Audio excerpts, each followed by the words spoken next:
This is a statement of fact. Hindu temples have been usurped by the very institution that is duty bound to protect the freedom of religion, the Indian state. In states like Tamil Nadu, for every 100 rupees that you donate to a temple under state control, which is almost every temple, 18 rupees land in the coffers of the government. Effectively, Hindus pay a religious tax, a kind of jizya, for donating money to religious causes dear to them.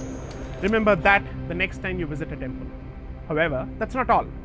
Bear with me a few minutes more. The story of the government takeover of temples began in 1925, when the British government passed a legislation that allowed them to interfere in the running of Hindu temples in the Madras Presidency, which included all of the present-day Tamil Nadu and Andhra Pradesh and large parts of current-day Karnataka, Kerala and Odisha. But why 1925? With the active support of missionaries, the so-called self-respect movement in South India had gathered momentum in the decade preceding this legislation. As part of this movement, the Aryan invasion theory had gained significant traction thanks not only to the British but also the proponents of the so-called Dravidian movement, who used this rather wishful theory to vilify all institutions associated with Brahmins, who they imagined to be the descendants of the Aryan invaders. Notwithstanding the completely unscientific basis of their politics, the ideologues of this movement held a great sway in the political climate of the era, and in their endeavor to deprive the Brahmins of the power they allegedly held, namely that of running the affairs of the temples, these social justice warriors of the day ended up destroying the livelihoods of several other groups within the Hindu fold, which had a specific function and a specific place in the temple ecosystem, which consisted of pahalwans, flower sellers, sculptors, performing artists, and so on and so forth. But the real damage was yet to begin, and ironically, it happened not under the colonial rule, but when India became a free country. In 1951, the Shirur Mutt in Udupi, along with two other major temples, was notified for takeover by the state under the Madras Hindu Religious Endowments Act of 1927, which was then replaced by the Madras Hindu Religious and Charitable Endowments Act of 1951. This led to a legal battle in the Madras High Court and eventually in the Supreme Court of India, which in 1954 struck down some of the central provisions of the legislation as unconstitutional and illegal. But in 1959, a new legislation was brought in by the state government, which effectively rehashed the very same provisions that were struck down 5 years earlier by the highest court of the land. This legislation is in force even today and remained unchallenged right until the late Pujya Swami Dayananda Saraswati ji stepped in the year 2012 to challenge the Hindu religious and charitable endowment legislations of Tamil Nadu, Andhra Pradesh and Puducherry. What is important to note is that the presence of such Hindu-centric legislations is not limited only to the southern states. Bihar, Himachal Pradesh, Uttar Pradesh, Odisha and Maharashtra too have legislations which control Hindu temples. Despite this, prior to Swami Dayananda Saraswati, barring an exception here or there, no one from the Hindu society deemed it fit to challenge this blatant takeover of their religious institutions by the state, which is a violation of their fundamental rights. The legendary apathy of the modern Hindu was on glorious display. Since 2012, the petition filed by Swamiji has been languishing in the Supreme Court, and the court hasn't had the time to look at it, while it seems to have had all the time in the world to take up cases like triple talaq. As a result, over 34,000 temples just in the state of Tamil Nadu are in a limbo, and devotees are waiting for justice to be delivered someday. But why is the issue important, and why should the Supreme Court take it up with more alacrity than it has so far? Point number 1. State control of temples encourages corruption. In 2017, the Madras High Court delivered a judgment which was a scathing indictment of the manner in which the Tamil Nadu HRC department and state police officials were hand in glove with thieves of temple heritage and jewels.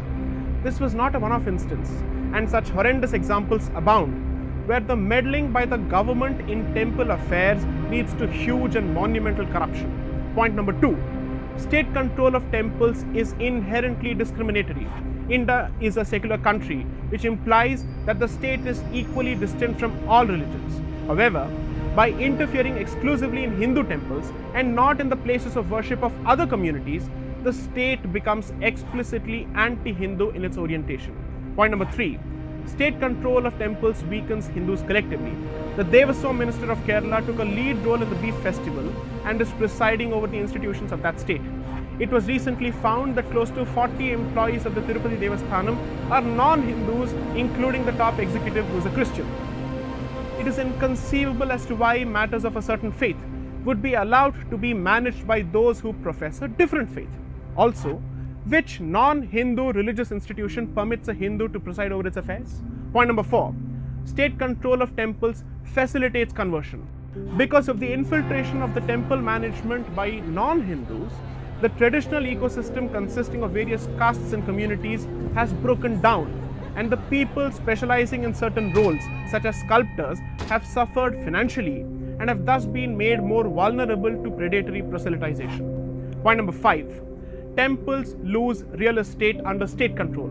Almost every other week, a case of temple land being taken over for other purposes, including hostile takeover by other religious groups, is reported in local media all over the country, but never acquires the dimensions of national news.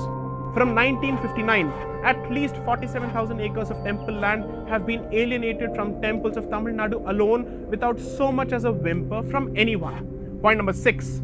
State control of temples brings a bad name to Hindus.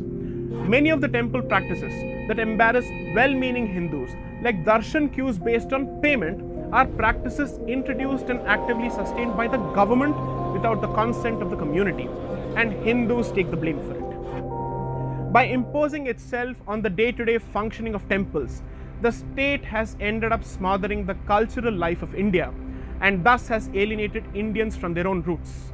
Temples have been made subservient to the state on the pretext of corruption in the traditional management structures consisting of members of local Hindu communities. While one may grant the benefit of the doubt to the state's intentions, it is pertinent to ask the following questions. Once the state has set the house in order, what prevents it from exiting? What is the reasonable duration for which the state may be temporarily allowed to take over the management of a given temple? Most importantly, is corruption limited only to Hindu institutions? After all, the church owns vast tracts of prime agricultural land in India, and corruption in its dealings is not unheard of. Why then are temples singled out in such a shameless manner? The temple happens to be the first choice for an average Hindu in spiritual and religious matters. The temple is the nerve center of the Hindu society and identity, whether it is in terms of upliftment of the poor, education, culture, arts, or plain community strengthening. By taking over temples, the state has paralyzed the Hindu society. Temples in the long run will play a pivotal role in forging a sense of civilizational unity. All the resources required for a cultural resurgence of Bharat lie with the temples, and the temple in turn is in the hands of the state. The state needs to exit now. I am J. Sai Deepak, mentor of the legal team at Indic Collective for Upward.